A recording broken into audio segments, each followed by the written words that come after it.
Bonjour à toutes et à tous, c'est Mel Correa. Dans cette vidéo, je vais vous montrer les formes calligraphiques de l'outil pinceau dans Illustrator. Donc avant de parler des formes calligraphiques, je voudrais juste faire un tout petit rappel en ce qui concerne la différence entre l'outil pinceau et l'outil crayon. L'outil crayon, c'est celui-ci, un raccourci N, il est dans le même groupe que l'outil Shaper. Et l'outil pinceau, c'est celui-ci, et le raccourci, c'est B. Alors, avec l'outil crayon, vous allez uniquement pouvoir dessiner des formes qui seront uniformes, c'est-à-dire que vous ne pourrez pas mettre de profil, et vous allez automatiquement dessiner avec ici la forme de base. Alors je vous rappelle comment c'est disposé ici dans la barre de contrôle. Si vous n'avez pas cette barre, vous allez dans le menu fenêtre et vous cochez contrôle. Ok. Ici vous avez les profils de contour que vous pourrez choisir après coup du coup avec l'outil crayon, et vous avez ici les formes. Alors avec l'outil crayon on dessine toujours avec la forme de base. Vous pourrez uniquement changer l'épaisseur de votre contour lorsque vous allez dessiner. Évidemment ça ne vous empêchera pas après coup là aussi avec l'outil crayon, une fois que vous avez dessiné votre tracé, eh bien d'ajouter une forme le long de celui-ci, d'accord, et changer le contour et même ensuite bien le profil. D'accord. Vous pourrez aussi, avec l'outil crayon, fermer une forme. Lorsque vous allez rejoindre les deux bouts, vous aurez un petit rond qui va s'afficher à côté de votre crayon pour signifier que vous avez fermé cette forme. Alors, à condition, bien sûr, d'avoir paramétré l'outil correctement pour cela. Vous allez double-cliquer sur l'outil, ou alors quand votre forme est désélectionnée et que vous avez l'outil crayon sélectionné, vous avez aussi dans le panneau propriété ici les options d'outils. Que vous cliquiez là ou que vous fassiez double-clic sur l'outil, c'est la même chose. Et je ne vais pas revenir sur les paramètres fidélité qu'on avait déjà vu. Vous avez ici fermé les tracés lorsque les extrémités sont à moins de, hop, etc. Donc quand ça c'est coché, vous pourrez fermer vos tracés.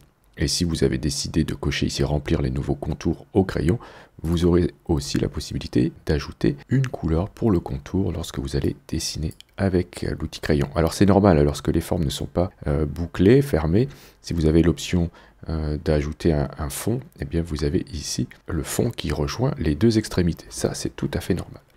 Bien, alors l'outil pinceau, celui qui nous intéresse aujourd'hui, ne dessine pas avec une forme de base. Il lui faut toujours une forme, que ce soit calligraphique, celle que nous allons voir aujourd'hui, forme artistique, forme de bordure, etc., forme de motif ou autre. Aujourd'hui, on va s'intéresser aux formes calligraphiques. Donc lorsque je vais utiliser l'outil pinceau, si je sélectionne une des formes que j'ai ici en début de liste, ce sont ici des formes calligraphiques. D'accord? Donc ces formes-là, vous ne pourrez pas les créer, vous pourrez uniquement les modifier. Autre chose intéressante, pour ne pas vous tromper, lorsque vous prenez l'outil crayon, vous avez dans le panneau propriété ici, aucune forme, alors que lorsque vous prenez l'outil pinceau, vous avez automatiquement ici les formes qui s'affichent. D'accord? Donc ici, vous avez les pinceaux calligraphiques, c'est bien ceux que je vous ai montrés ici. Donc avec l'outil pinceau, vous allez aussi pouvoir ajouter un fond lorsque vous allez dessiner. Regardez, je vous montre. Voilà, donc ici j'ai bien un fond qui est créé, car lorsque je regarde les propriétés de mon outil pinceau, j'ai bien ici remplir les nouveaux contours qui est coché. Donc ça, on n'est pas obligé de l'avoir, évidemment. Et vous pourrez noter que je ne peux pas fermer une forme avec l'outil pinceau. Lorsque je m'approche de l'extrémité, voilà, je n'ai pas le petit rond qui m'indique que je peux fermer. On voit bien qu'ici, c'est pas du tout fermé. Et lorsque je regarde à nouveau les options de l'outil, enfin les paramètres, je n'ai pas ici la possibilité de fermer ma forme. D'accord? Donc ça aussi, c'est une différence importante avec l'outil crayon. Bien sûr, on a toujours la possibilité de fermer une forme. Il suffit de faire une sélection avec l'outil de sélection directe, donc la flèche blanche. Vous sélectionnez les deux extrémités et vous faites CTRL-J sur PC ou Command-J sur Mac et vous aurez fermé cette forme. L'autre grande différence, c'est que si par exemple, je décide de ne pas mettre de fond, ok, et que là j'ai ici par exemple une couleur noire pour le fond et une couleur blanche pour le contour, et bien lorsque je vais dessiner, regardez ce qui va se passer, hop, le fond disparaît et je dessine qu'avec le contour blanc. Si j'avais juste un contour absent comme ceci, mais un fond déjà défini, et bien si j'ai décoché l'option d'avoir un fond, et bien automatiquement je vais intervertir ici les deux couleurs. Hop, je vais quand même peindre avec un contour noir, mais pas de fond. Ok, autre chose que je souhaite vous montrer, avec l'outil pinceau, vous ne pourrez pas, et avec les formes calligraphiques, peindre en même temps un profil de contour. D'accord? Ici, si je choisis par exemple ce profil-là, avec une forme calligraphique, et bien hop, ça ne changera absolument rien. Ni pendant le dessin, ni après d'ailleurs. Les formes calligraphiques sont des formes qui sont immuables, vous pourrez juste modifier l'épaisseur du contour. D'accord, alors ça c'est un petit peu gênant, mais vous allez voir qu'on peut quand même évidemment passer outre ce petit problème.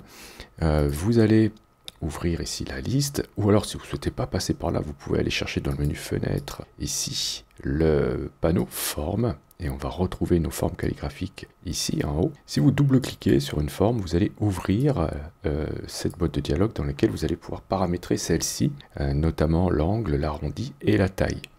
D'accord? Alors vous voyez que la taille ici est définie en points et par défaut elle est fixe. Je peux décider de faire une taille aléatoire ou à l'aide de la pression de mon stylet, de la molette, l'inclinaison, etc. Si vous travaillez avec un stylet, et c'est hyper conseillé de le faire, alors vous avez des tablettes qui sont pas très chères, hein, il y en a qui sont à 40 €, vous pourrez jouer avec la pression du stylet, et là ça devient très intéressant. Regardez, je peux cliquer ici sur pression, et je peux faire varier donc la taille de ma forme, avec ici, si je vais au maximum, je pourrais aller au maximum de la taille d'origine ici. Hein, si je mets 15 points, ben, je pourrais aller jusqu'à une variation de 15 points.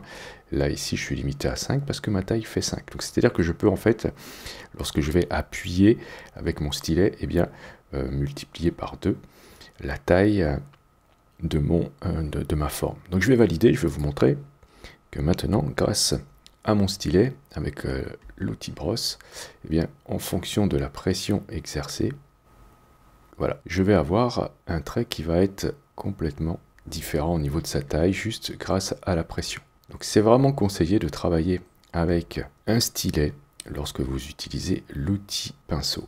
Très important. Alors vous allez pouvoir bien sûr ensuite modifier, si vous souhaitez, eh bien l'angle.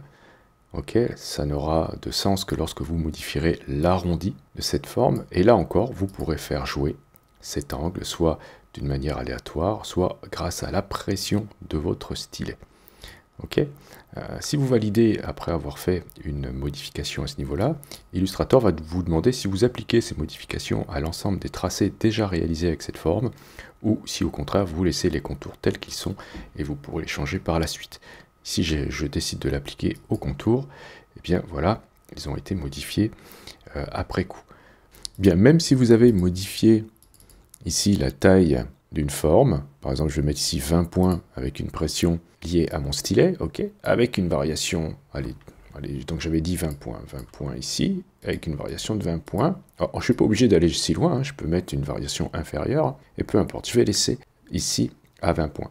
Donc je peux renommer cette forme, en lui disant que maintenant elle fait 20 points, ok, et donc elle apparaît ici puisqu'elle a été modifiée, et rien ne m'empêche de dessiner avec un contour supérieur. C'est-à-dire qu'ici, si je mets 2 points pour mon contour, eh bien je vais me retrouver avec une forme qui sera non pas à 20 points, mais à 40 points.